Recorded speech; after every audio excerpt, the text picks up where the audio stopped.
Eccoci qua ragazzi, salve a tutti, bentornati sul canale e benvenuti in questo nuovo contenuto con le ultime in casa Napoli tra mercato e campo. Andremo a vedere le probabili formazioni del match di stasera, l'ultimo amichevole Napoli-Aris Salonicco prima dell'inizio del campionato, quindi prove generali. In casa Napoli il punto sul mercato, Favasuli, il nuovo acquisto del Napoli, le cifre ovviamente dell'operazione e le ultime su Badiashile perché il Chelsea sta tentando di alzare il prezzo. Fatemi sapere ovviamente cosa ne pensate qui sotto nei commenti. Se vi va iscrivetevi al canale attivando la campanellina e se vi piace il video un bel like, fa piacere al sottoscritto e come sempre l'algoritmo si diverte e ci dà una mano. Detto questo, partiamo dalle cifre di Favasuli, il punto sul mercato e poi ci soffermiamo sul match di stasera e le probabili formazioni. Il Corriere dello Sport fa il punto sul mercato del Napoli, entrato nel vivo a 10 giorni dal debutto in campionato a Marassi contro il Genoa. Dopo i riscatti di Højlund e Alisson, il primo volto nuovo è Costantino Favasuli. Ci aggiungo anche i milioni che abbiamo pagato Savic a febbraio, perché poi qualcuno li dimentica. Savic è stato riscattato comunque a febbraio dopo il primo punto fatto dal Napoli, diciamo, nel campionato, che è terminato ovviamente sotto la gestione Antonio Conte. Costantino Favasuli, talento dell'Under 21, pronto a lasciare il Catanzaro e la Serie B per misurarsi con la lotta a scudetto e con la Champions League. Il 22enne rappresenta un innesto particolarmente funzionale anche per la composizione della rosa. Non occuperà infatti spazio nelle liste e sarà chiamato ad affiancare Giovanni Di Lorenzo sulla corsia di destra. È un calciatore che può giocare anche a sinistra. Abbiamo fatto l'analisi qualche tempo fa quando già si parlava di Favasuli e sono contento di non aver messo un contenuto sul canale che poi non è servito praticamente a niente. Lo trovate ovviamente tra i caricamenti più o meno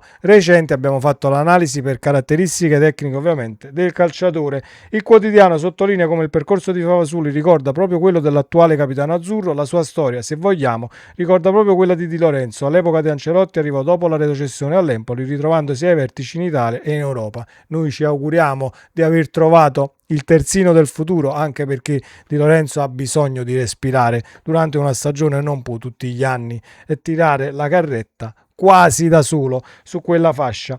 Definiti anche la formula e costi dell'operazione: 1 milione di euro per il prestito oneroso, ci dicono 6 milioni e 2 per essere precisi il riscatto, ovviamente l'obbligo di riscatto, e dovrebbe esserci anche un milioncino bonus nel caso si raggiungono determinati obiettivi, quindi da 7,2 a 8,2 diciamo l'operazione.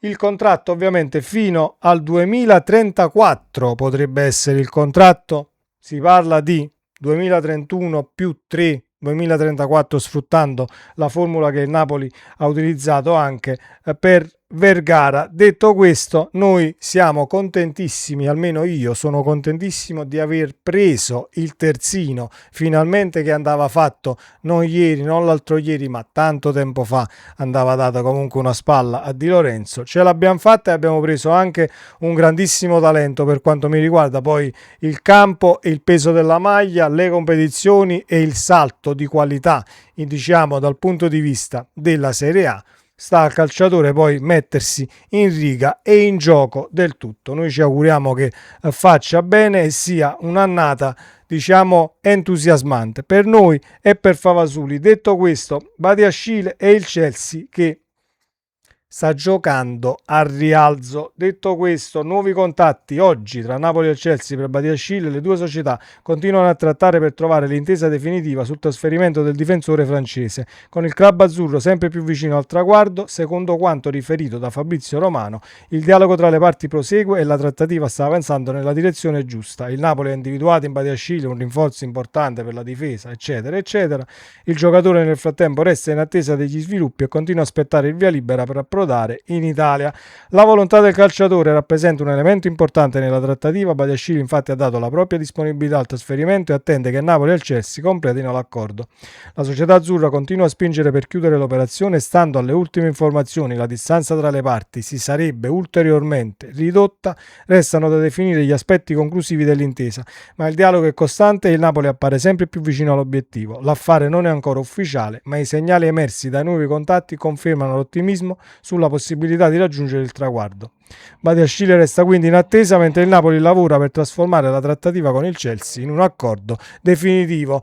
Le cifre, c'è chi dice 3 più 18, 3 più 15, chi addirittura stamattina 3 più 20 milioni per il riscatto, quindi 23 milioni totali. Credo che il Napoli non si spinga oltre i 20 milioni e magari si chiude intorno ai 20 milioni, anche perché dobbiamo sicuramente guardare le nostre di tasche e le restrizioni che poi potrebbero arrivare in base al costo del lavoro e ciò che entra e quant'altro. Comunque diciamo che è una trattativa in fase avanzata e sarà Badiashile, il centrale, che andrà diciamo a rinforzare la linea di difesa. Aspettiamo la conclusione dell'operazione e magari l'ufficialità, così come si è mosso un attimo il mercato. Lukaku, il giorno dopo è uscito Favasuli, lo stesso giorno è uscita la situazione di Favasuli, magari nelle prossime 48 ore chiudiamo anche il centrale di difesa. Detto questo, stasera si gioca e ovviamente noi ritorneremo sul match dal punto di vista tattico domani. Ecco perché vi dico, attivate la campanellina se vi iscrivete al canale, perché poi recupereremo domani tatticamente per ciò che sarà stata l'amichevole di stasera. Le probabili formazioni e le ultime in casa Napoli ci dicono questo: mentre impazza il calciomercato con man on fire tra cessioni, acquisizioni, prestiti e ritiro del Napoli, volge al termine. Ci sarà l'ultima amichevole con i greci dell'Aris Salonicco, con Buongiorno e Marianucci infortunati e Beukema ancora ai box. Il rebus principale per Allegri nell'ultima gara, che prima che si inizi a fare sul serio, è ovviamente legato alla scelta del difensore centrale da affiancare a Rachmani. Negli ultimi allenamenti il tecnico livornese ha provato Olivera da centrale, per cui l'uruguaiano è al momento in ballottaggio con lo spagnolo Rafa Marin per un posto tra i titolari della difesa azzurra.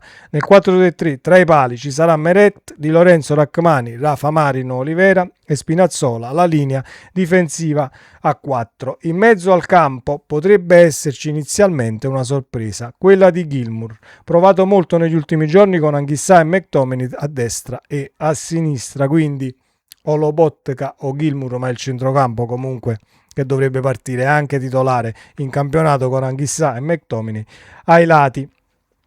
Davanti poche sorprese, con Neres e Lang ancora indisponibili.